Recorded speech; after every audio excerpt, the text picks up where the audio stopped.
So support levels are established when you have a group of buyers who are willing to pay a certain price, and their interest in the commodity at that price exceeds the selling pressure that they're receiving. They can sit there at $9.33 all day and receive every little bid that gets dumped into them. The price does not move below $9.33 because the aggression of the buyers is the same or greater than the aggression of the sellers. Resistance on the opposite side is established when buying interest is not as strong as selling pressure.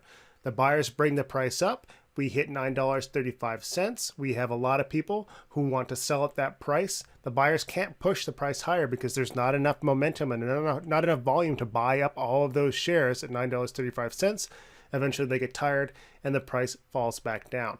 In this case, the aggression on the sellers is equal to or greater than the aggression of the buyers. So you get these areas of support and resistance where the price hits a threshold, $9.35, then falls back down to $9.33.